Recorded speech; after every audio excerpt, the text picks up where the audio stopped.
Thank you. Well, I can say that we're all friends here, right? We're all here because we love React. It's part of our DNA. We built all these frameworks on top of it. And I firmly believe that every framework is good in its own right. We all bring something to the table. Rising tide lifts all boats. But we all have preferences in how we like to build our applications.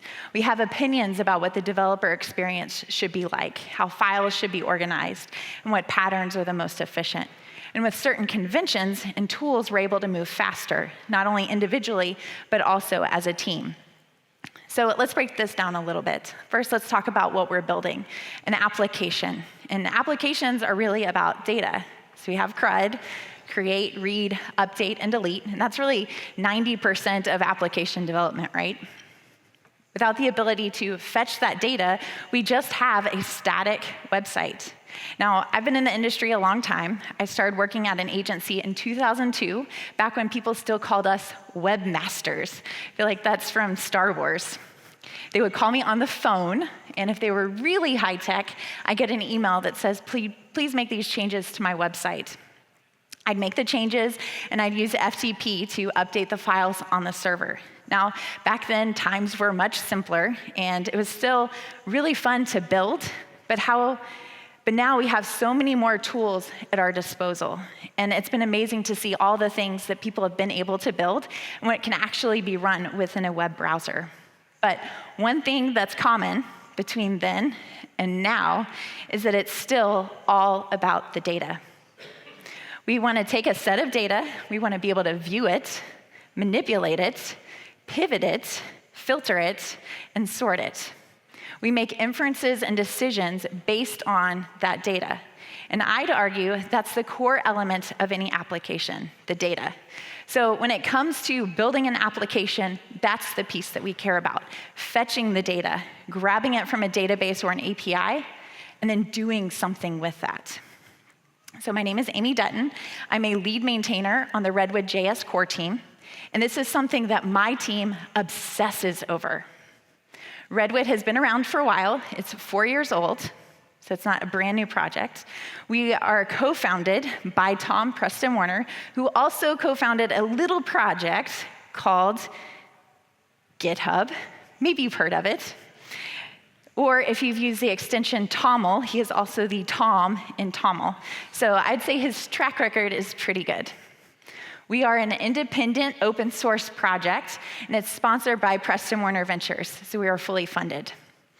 Applications, startups that have built their projects on top of Redwood have raised over $100 million.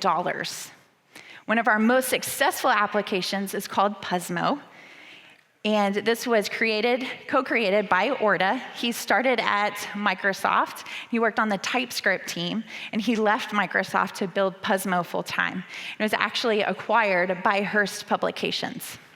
And since launching in October, they've had over 9 million games played, and right now they're averaging 1.5 million games per month. So now what's interesting about Redwood and what separates us from other JavaScript frameworks is that we are a full stack framework. And I know that term kind of gets thrown around a bit. What actually makes us full stack? Well, we ship with a database. And that data layer that I mentioned that's so important, we ship with that as first-class support.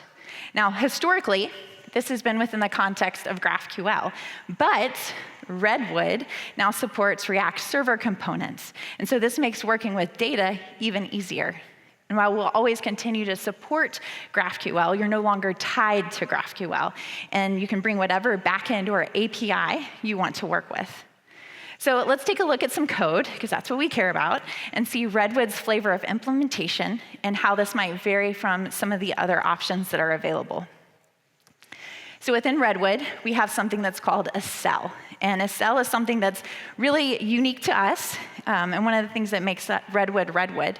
So generating a cell is very simple. You can just run yarn redwood generate cell sample, and in this case, sample is the name of the cell. Now, this will create a file that looks like what's on the slide, And if you're working with data, there's several pieces that you need to account for. So first, you have a query. You need to be able to fetch that data or query that data from the database. So in this case, this is a GraphQL query. You also have a loading state. So what gets displayed when the component is loading that data from the database? We also have an empty state. So what happens when it was successful, but no data was returned from that database?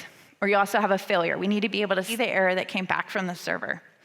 We also have a success component, and this gets displayed when everything is going according to plan. We want to see that content displayed. Now, you'll notice that these are all components. Redwood is smart enough to deliver the appropriate component depending on the result that it gets back from the database. So normally you'd have to write a bunch of conditionals. Redwood handles all of that for you. Now, let's see how this changes with React server components. So this is actually a server cell. And you'll notice at the top, we have a data component. And it's no longer using GraphQL. This is a Prisma call to the database that ships with Redwood. Then we still have a loading state, an empty state, a failure state, and a success state. And here, with the success state, it's displaying the products that get returned from the server. Now let's look at the router. And this is even more unique to Redwood. We have a single file called routes.js, or if you prefer TypeScript, routes.ts. And this file defines all of our application's URLs. This is a huge differentiator from other frameworks that use file or folder-based routing. Personally, this has become my favorite way to handle routing. Why? Well, with file and folder-based routing systems, your file organization is tied to your routes. If the route needs to change, then you need to move the files and folders around, which has the potential to break import paths. Or with a frat router, you're including layout details within your file and folder names, so now you're smushing two pieces of information into your file names. With Redwood's routes.js file, there's a single file with all the information that you need. The syntax also looks similar to JSX, which is something that you're probably already comfortable with. Now let's take a look at the first route component within this file. So we have a path attribute, and this specifies the URL that you want the page to use. We also have a page attribute, and this is the component that the user should see when they go to that URL. Then we also have a name attribute, and this is how you want to identify the route. And in my opinion, this is one of the best features about our router. As long as you reference the routes throughout the application using that name attribute, you can change your paths, that URL, all day long, and none of the links within your application will break.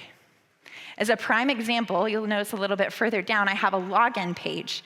And right now it's set up to be /login. But if you wanted to change that to say /signin, you can make that change in a single place here within the routes file, and everything continues to work.